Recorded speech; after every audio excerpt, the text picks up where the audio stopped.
Good morning, Saturday, May the 20th. Um, a few things I want to talk about. I'm just going to pause here because I'm like, where do I start? It's not fun when you're not sure where you're going to start, so you just hop in. I was working on a strategic marketing plan yesterday for my businesses, and it reminded me of the importance truly to take time and think about uh, the different, how do I put this, client journeys. And so I think sometimes what happens or can happen is that we forget that there is the balance, right? That the strategy is also necessary with the mindset. And so for years and years and years, all I focused on was strategy. And then my pendulum would swing, and then it would be just, I would focus on mindset.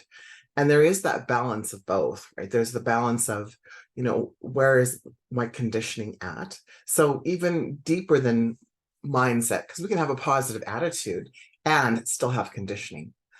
And so it's the combination of, let's work with the conditioning that we have and the mindset. So having that positive mindset. And then what's the strategy that we want to use. And I believe sometimes, although this it's business is simple, right? It's marketing, it's sales, and then it's operations. The strategy maybe is unclear of how to have people, so use like marketing terms, jump in your cart. Like, what does that actually look like? Because truly, it's not very often, but it can happen often enough that people jump in your cart. And it's not like, it's like, oh, I've never heard of this person before, but I like their smile, so I'm going to purchase, a $10,000 program or a $10 program or whatever. And I think the myth out there is that if it's a lower end program, and well, let me rephrase that because I'm getting this. No, stop. That's not true. Hang on. Let me. Uh,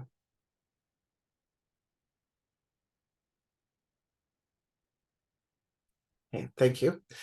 That so what I was going to say, I'm going to just change that. That if you're going to charge like a $10 entry fee, the more people may jump in the cart, and yet still it needs to tug at some sort of emotional thread and then be justified by logic. And the ongoing commitment from us is to ensure that we, in their mind, help them justify the investment with their logical mind. So I was gonna say justify the price. I was like, no, it's not even quite that. So justify the investment from their minds. So there's things like micro conversions, right? Micro memberships, pardon me, as an example, where it's $7 to $11, and it's kind of like a no-brainer price. If I go to Starbucks here in Canada and I buy myself a grande coffee and a egg and Gruyere cheese bite, it's more than $11. And so if you're doing something like micro membership at a no-brainer price, even on a monthly basis, you need to provide enough content, enough information for them to justify, even if it's just a $10. The challenge we have with free memberships right now is that's maybe how you can grab people's attention, get connected with them, but there's no commitment on the level of the person that's joining, right? Your client, because it's free. What can happen with you is then there's less commitment from you because it's free. So if you're doing anything free, the guides are sharing, create as much commitment to that as you are if it was a $500 a month or 10,000 or whatever program. That we can't be less engaged based on the price, but that our client might be differently engaged based on the price. So we cannot reflect back to them with our behavior. Does that make sense so far? We can't reflect back to them with our behavior that we're less committed. So if you're doing something like a free membership and then let's say a mini membership and then like whatever your thing is, I would refer to that as a client journey. How are you attracting people? What frequency are you sending out? They come in. Your commitment to that free cannot be any less than it is to a one-to-one client. And often I hear from people is, well, it's free and there's no return on investment for me, meaning like for the coach, or the person who's hosting says, well, it's free. And so it's not really worth my time. So I'm not going to spend a lot of time in it. But it's kind of an oxymoron where you don't want to spend a lot of time in the free stuff that you're creating, let's say, or supporting, but you want people to convert into your client journey. So it doesn't work that way. Right? In order for a person to say yes, even to something free, you must speak to their emotional level. You must create an emotional connection with them, and they will justify it with logic, even when it's free. And I see over and over again people taking a shortcut in the creating the content or creating the landing page, we'll use those words, or for free, because they think, well, it's free, everyone will join. But we're inundated with information, and there's people are joining so many, let's say go to Facebook, people are joining so many free Facebook groups that Facebook's algorithms had to change.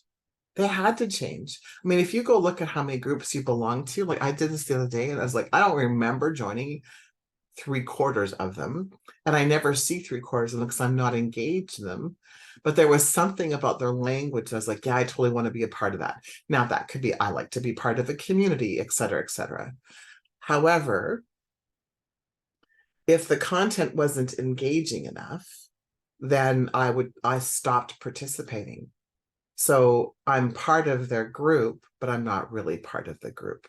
They have my name, but they actually really don't have my name. So this is the other thing. If you're creating something on a third-party platform, just remind yourself, and it's okay, this is not fear-based, this is just business 101. Remember two things. Number one, that content does not belong to you. It belongs to the platform that you're using. And number two, you may or may not have their email address or their phone number. And so you don't really have a list, right? You have access to people who at any point in time, Facebook could shut your group down. Someone could complain about something that you have. I'm not coming from a place of lack. I just want you to be in awareness that unless you're gathering emails when people join your group, you're not really creating an increase in your list. You're not really increasing your database, right? And so absolutely, if Facebook feels great to use as a group, right? Like the Clarity Confidence Connection, we have a group there that felt at that time the best place for us to have everything there. But knowing full well, so whoever they are calling this the movement to Web 3.0. 3.0 or 2.0, 2 or 3, sorry. All of a sudden I had a brain fart. And that's where you're removing people off of third-party platforms and you're inviting them to join your own membership, right? And there's value in that. And there's also a different level of commitment from everybody, including your ideal client, because that means they have to leave a platform that they're familiar with to go into another platform. the other piece of this, just from a psychological perspective, Facebook has really gamified what they do, which in gamification, it creates a dopamine connection. And so that's why people feel the need to scroll on Facebook, to be on Facebook. There's an actual addictive component to what Facebook has done. Now, this isn't a bash Facebook. This is just being awareness. If you're trying to have your clients leave a platform that they're addicted to, then when you're removing them and bringing into your community, your platform, there's that addictive piece, right? They won't necessarily have the same dopamine connection at first. Now, can they, if you create a really strong community of your own community, then there's a connection there, which of course also is a dopamine effect. It's maybe less gamification or the same gamification.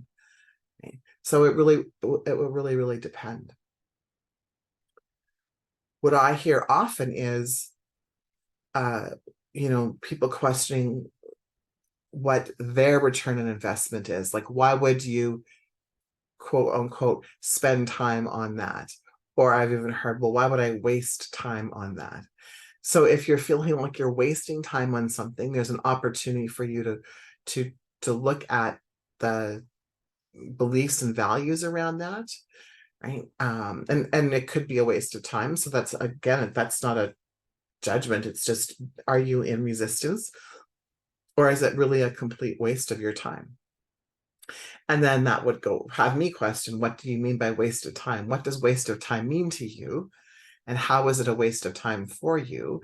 And what would need to happen for it to not be a waste of your time?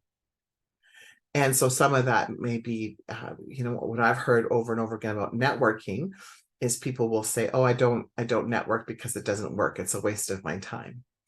And so my question is, how so? How is it a waste of time? Well, no one uses my services. No one bought anything from me. And so it's like, well, what was your intention? Well, my intention was to go in there to have people buy. And so, but relationships don't work that way. Right? It's not like the story that I share with you, right? Years ago when I was single and I was on Tinder, swipe right. And then I got a picture of some guy's dick. It's like, wait a minute, right? I just said yes to having a conversation. How do we go from a conversation to a naked photo of you? And so when I think about networking and people like, I didn't get anything from it. I'm like, what were you expecting to get? It's building relationship. How committed are you to the relationships? How committed are you to that community? How committed are you to the organizer of that committee? What have you done? So we can bring this back into the universal laws. Yes, it's the universal law of reciprocity, the universal law of vibration, the universal law of polarity. There would be the universal law of attraction. There would be the universal law of resonance. The universal law of transmutation of person. Like, there's all of those laws lie in networking and building relationship. And so, we can use the dating piece, or just the first time you met, a girlfriend, right? Somebody that you had a great connection with, and you just really felt instantly like there's something, really cool about this person, and you want to spend more time with them. So then did you wait for them to make the second connection point? Or was it mutual? Or you were just waiting for someone to, fall on your lap? And there's a different energy between I'm sending out a frequency or I'm waiting for someone to fall on my lap. Do you feel the difference in the frequency? I'm sending out the frequency of, my perfect ideal client is searching for me, right? And money is searching for me. It's a different frequency than I'm sitting here in a lack state, waiting for someone to find me. And for you, those words might not be a lack frequency. So remember always to tap into and tune into your words versus my words. So what frequency are you sending out? Because let me be clear, I'm not saying don't pause and wait, if waiting is coming from that place of love and abundance. And that can be in anything that we're trying to manifest, right? But rather, what's the energy that you have? What's your intention that you have? That's where it comes from. And so part of a marketing strategy can really be about thinking about your client journey. What does that look like? And then you can build out from there. So a client journey can simply be the first time that you meet somebody. So how will you meet somebody? How do you get into relationship with people? And so you can get into relationship with people by social media posts. You can get into relationship with people if you're blogging. Right? There's like, that hasn't changed in all of the years of marketing. That hasn't changed. So it's networking, it's advertising, it's public relations or promotions. Those are like the general pieces of it. So it can be blogging, it can be through social media, it can be through YouTube, it can be through YouTube Shorts, it can be through TikTok, it can be through Instagram, it can be through networking. It could be through media, as seen on, right? So a great public relations strategy.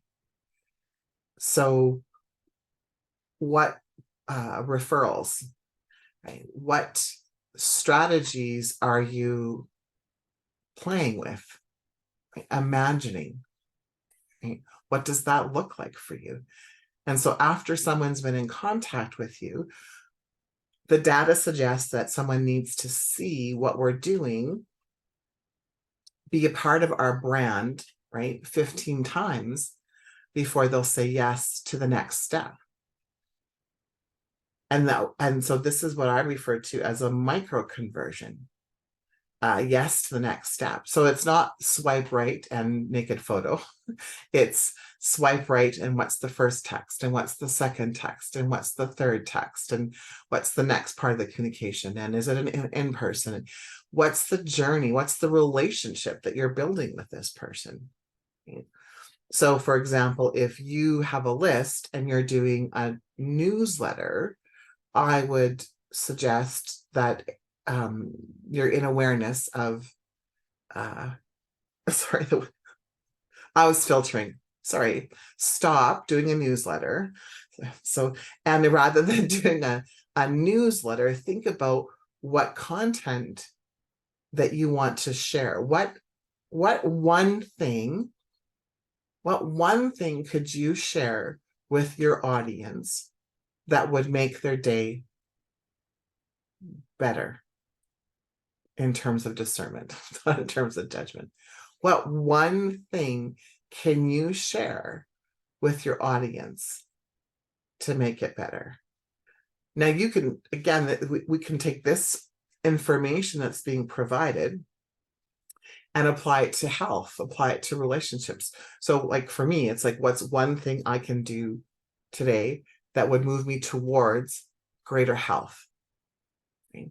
So if I'm seeking out greater health, every post that I look at, every course, every download is about my health right now. That's what I'm focusing on. And so whatever your ideal client, so your offer is what people are, right? What you're offering is what people are searching for. If you speak to their pain points and then, and talk about your solution. So back to the newsletter piece. Look at your newsletter differently. Yes, absolutely. It's a place that you can do conversion, but we're looking for micro conversions. What's the logical next step? So someone says yes to being on your list. What's the logical next step? Right? You've swiped right and someone else has swiped right. It's the logical next step. And then what one thing do you want to communicate to them? And and communicate on a regular basis. Anybody ever been ghosted by somebody where you're texting somebody and you're having this great conversation and then they stop texting you? And anybody been ghosted? I've been ghosted before, but male or female, right? And so if you're creating a list and you email them once and then you don't email them again for 2, 3, 4 weeks, 5 weeks, 6 months, 7 months, you've ghosted them. And so in the world of marketing, they'll say email your list, right, every week, right, or make connection every week. And so if you're not resonating with that language, think about the outcome. So it's kind of like, don't ghost them. They said yes, they swiped right to you. Then why would you not want to stay in contact with them to share your brilliance? But it doesn't have to be like, a doctorate dissertation every time you communicate with them. It could be like one thing could totally change the way that they look at their life. And what's that one thing that you want to communicate? And it doesn't have to be complicated, right? There is so much data out there that says that if you're creating a list and you're emailing them, ugly converts higher than pretty. So what do they mean by that? If you're creating so I'll go back to the newsletter. If you're creating a newsletter and you're emailing people, you know how most people will have, like, you open it up and it's a pretty graphic or it has their logo. People used to do this in newspaper advertising. They would have like their company name up here. And so that's the headline. The headline is your company name. So think about it. Why would someone care about your company name? So, right, we're not at a place in space where we're just branding for the sake of branding. So if you remove your headline up there with your logo and put an actual headline, like 7 ways to, right, make dandelion salad, I don't know, right. So, and I'm assuming that my list is interested in health, right? So 7 reasons to make dandelion salad. So that would be the headline. So put that in your email that you're sending out versus your logo up top, right? And then rather than having a fancy printed background, just do your basic text. Make it easy for people to read because most people are going to be on their phones. And make it, depending on your audience, you might need to make it a larger font, right? I have reading glasses. So if I open up something and I can't read it, I'm not going to go get my reading glasses if they're not right in front of me. I'll get to that later. Do you think I get to it later? Unless the headlines captured me, no. Right? So then share what you want to share your brilliance, and then exit stage left. Now you can, depending on your intention, you can have a link to a blog on your website. You can have a link to a YouTube video that you're doing, or a class, a registration page for the class that you're doing. So you can make the email shorter because it's not meant to be a long email. Right? We're not telling stories to our email list. And that can be like, that's what's most difficult for me. I'm a storyteller, right? So I'm like, how can I get this point across? Like, just go here and do the thing. What's the one thing we want them to do? And when I had the sales and marketing agency, what I found was that entrepreneurs wanted to put as much information in an email as they possibly could. And it's, no, what's the one thing?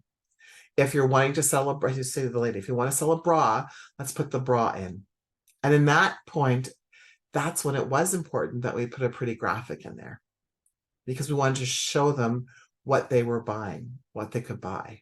But other than that, their name of their company wasn't anywhere. It was on the bottom, and it wasn't even a graphic. It was just the font and a small graphic. So it's easy for people to open up on a phone. Now, nowadays, data is less important, but if some people have images turned off on their phones. So if your entire newsletter is images, they're going to miss what you're probably trying to say. So keep it really, really short.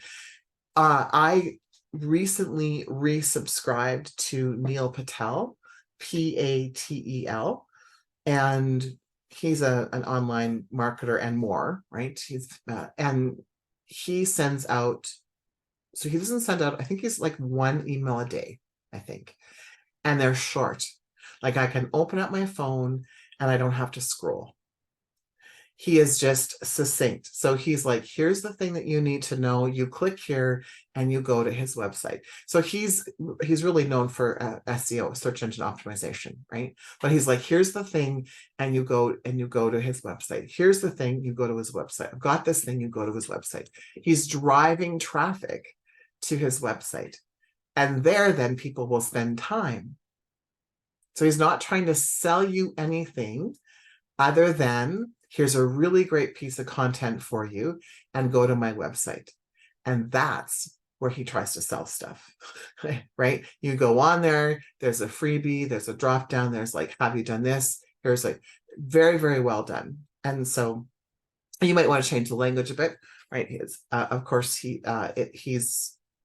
I think he's doing a great job actually of marrying the new way of going into business, right? Because he's just like, here's some information. He's very direct. And I think there's an appreciation that all of us are wanting, is this very, very direct, directness. And again, we can use this information isn't just for business, but it's for all areas of our life that maybe we want it to look different. Okay, I'm just going to go to chat here. And was saying it might be free, but there's a value of time. Absolutely. And I think a lot of us are really aware of our time right now because there is so much. So potential clients are investing time they may convert to actual purchase. And Sherry, yes, that comes back to proclaiming our purpose, 100%. And don't make a novel. Sometimes I'll open an email, it's so long, I just say no and I delete it. Yeah. Right. It's what's the one thing? What's the one thing that you want to express and to share with people? And what does that look like? And so one of the other reasons why I appreciate Neil is he sends out one email, right? I like Frank Kern. He is a genius at marketing, and he sends out 2, 3, 4 emails a day, and drives me crazy. But I don't unsubscribe because he has such great information that I'm hesitant. I'm hesitant to end the relationship with Frank. That's kind of what it comes down to. Even though, I feel like, another email, but I just delete it. I don't unsubscribe because he's brilliant in marketing. So and so there's a couple of people like that I don't unsubscribe. But I don't necessarily, I appreciate that time and effort. However, they have the data. Like he's like, people, the more that you send, the more that people, the higher your conversions. Now, the piece of that is he doesn't send just to send. Like every piece of content has a bit of information, and his is a bit different because every piece of content is to convert to a micro conversion to buy a thing. Like that's what he's about. And where Neil's is just really simple information. Like here's an SEO hack for you. Here's a marketing hack. So he's talking about hacking. Here's a marketing hack for you. Here's a SEO hack for you. Here's a sales conversion hack for you. And then if that's speaking to you, then you click and you go to his website, which has so much information on that. All right, I'm just going to tap into your guides.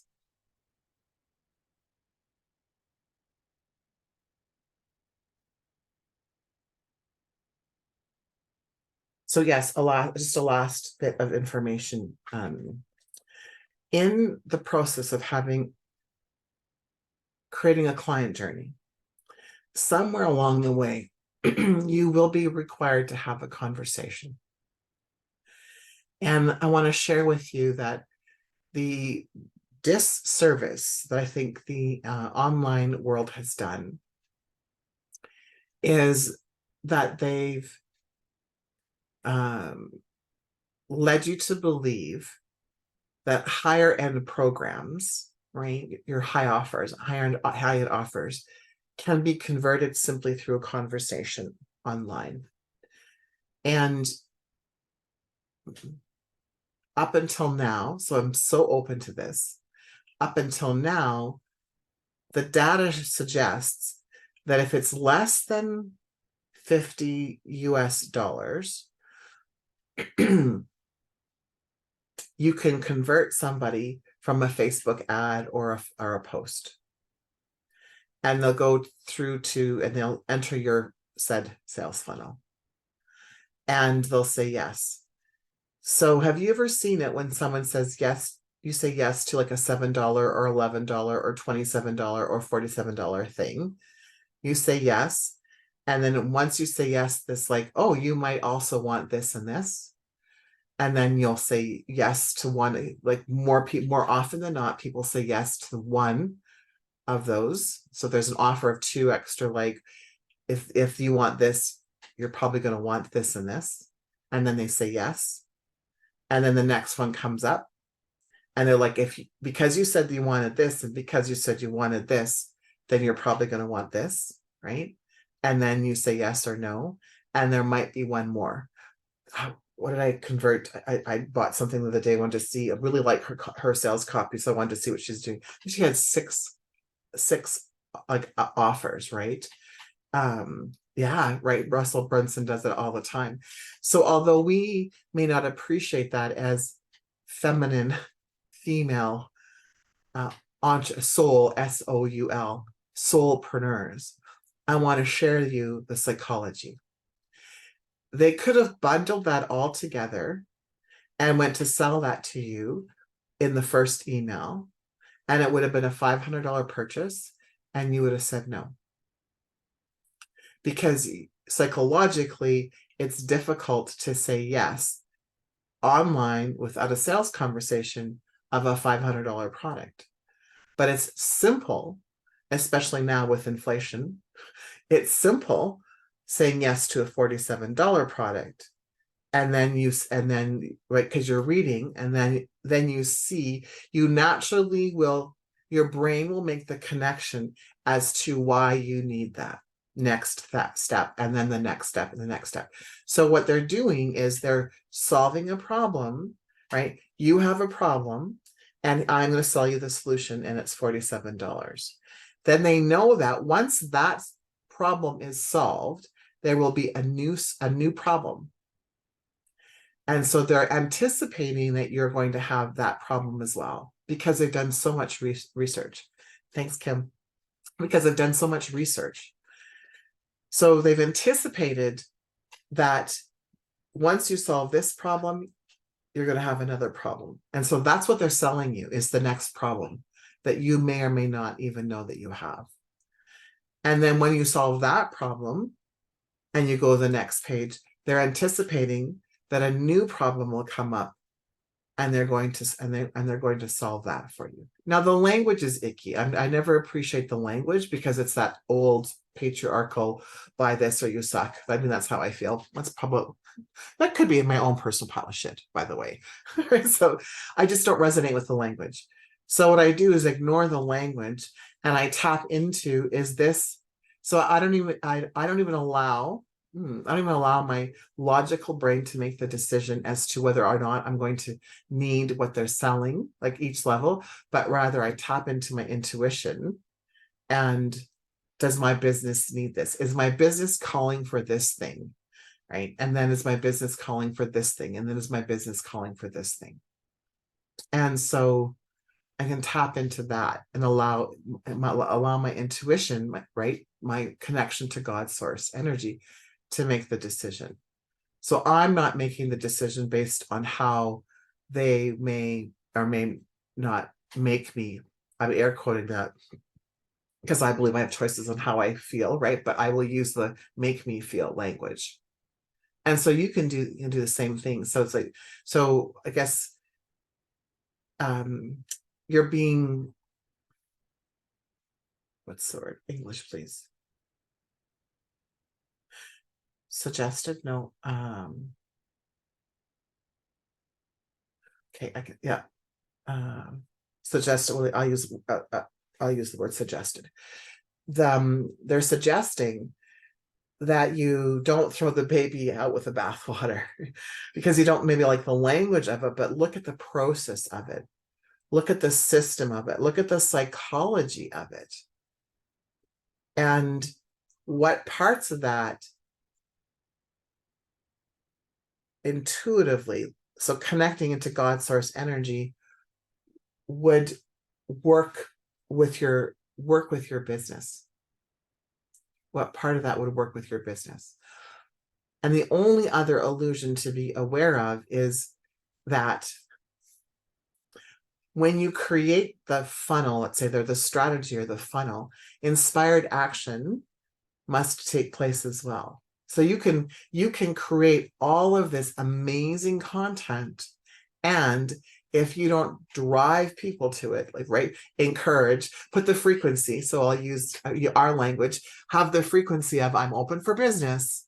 I'm open for business, and encourage people to hop on your train, however that's going to look for you.